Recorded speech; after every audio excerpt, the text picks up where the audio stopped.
ఇష్టం వచ్చినట్టు గత సరిగ్గా 2 నెలలు కూడా అవ్వలేదు బయటకు వచ్చి, ఇప్పుడు మళ్ళీ నువ్వు వ్యక్తి మీద దాడి చేశారంటే ఇలాంటి వాడిని అసలుకి బహిరంగంగా అంటే శిక్ష వేయాల్సిందేనండి. ప్లస్ ఇంకొకటి, ఎందుకంటే ఇలాంటి వాళ్ళని మళ్ళీ బెయిల్ మీద విడుదల చేసి న్యాయ వ్యవస్థని శంకించే విధంగా ప్రజలు మాట్లాడుకునే విధంగా చేయకూడదని నా అభిప్రాయం. ప్లస్ ఒకటి, ఎందుకంటే ఇతని మీద ఉన్న కేసులు ఇప్పుడు కేసులు కాదండి, పాత కేసులు కూడా తిరగతీయాల్సిందే.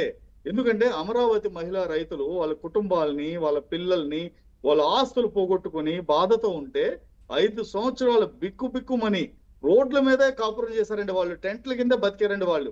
అలాంటి వాళ్ళని నువ్వు ఒక ఎంపీగా మాట్లాడకపోగా ఒక్క రోజు కూడా జగన్మోహన్ రెడ్డి కూడా అటువైపు వెళ్తూ కూడా కాన్వాయ్తో కనీసం ఆగిన పరిస్థితులు కూడా లేవండి.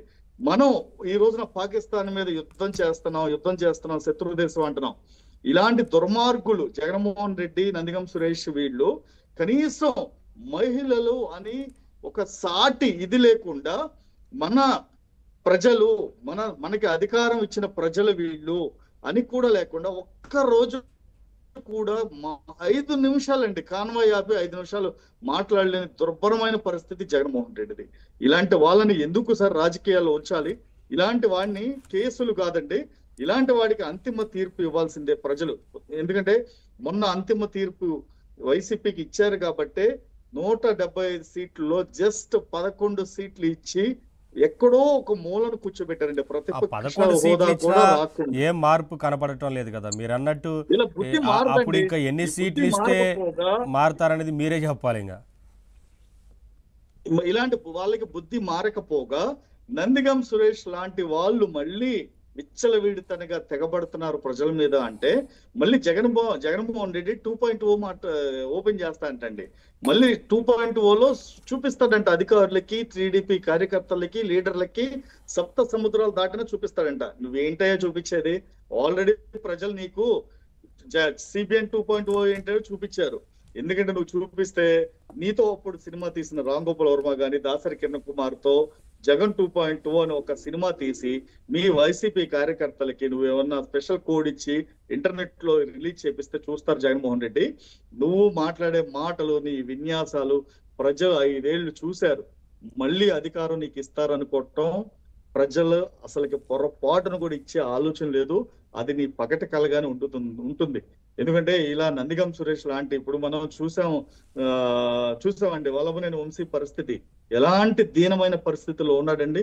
ఒక రాజకీయ నాయకుడికి టీడీపీలో ఉండగా తనకున్న వైభవం ఈ రోజున వైసీపీలో ఉండగా ఉన్న దుర్భర పరిస్థితి చూశారు కదండి. ఈ రోజున ఒక కొడాలి నాని కావచ్చు, నేను ప్రతి రాజకీయ నాయకుడికి, నందిగం సురేష్ లాంటి ఒక నీచులకి, బోరుగడ్డ అనిల్ కుమార్ లాంటి దుర్మార్గులకి నేను చెప్పేది ఒకటే, మీకు జగన్మోహన్ రెడ్డి అండగా ఉంటాడని మీరు పక్కట కళ్ళకి అంటున్నారేమో, ఒక వల్లభనేని వంశీ పరిస్థితి చూసైనా సరే మీరు బుద్ధి మార్చుకోండి, మీరు తీరు మార్చుకోండి.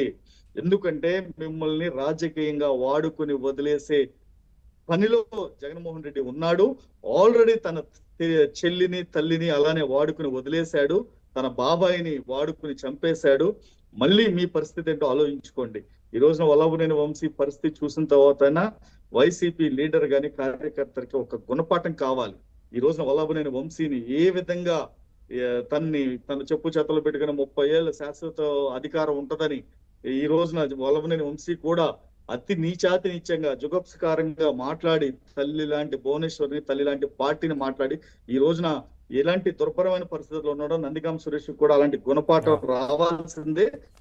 ఎందుకంటే తను ఆల్రెడీ ఒక శిక్ష అనుభవించి బయటకు వచ్చి ఆయన చేస్తున్నవన్నీ చూస్తుంటే వారి అధినేత డైరెక్షన్లో, వారి అధినేత ఎజెండాని పక్కాగా అమలు చేయడం కోసం కొంతమందిని పెట్టుకున్నట్టుగా వారందరూ ఆయన చెప్పినవన్నీ చేస్తున్నట్టు కనిపిస్తోంది. ఆ తర్వాత ఈ జైలు పాలవుతున్నారు. వీరే కాదు, అధికారులు కూడా మనం చూసాం కదా. డెఫినెట్ గా అండి. ఎందుకంటే ఈ నందిగం సురేష్ కూడా చేసింది వాళ్ళ అధినేత 3 రోజుల క్రితం జగన్ 2.0 చూపిస్తాను అన్న తర్వాత నందిగం సురేష్ చెలరేగిపోయి రెచ్చిపోయి ఈ రోజున ఇలా ప్రవర్తిస్తున్నాడు.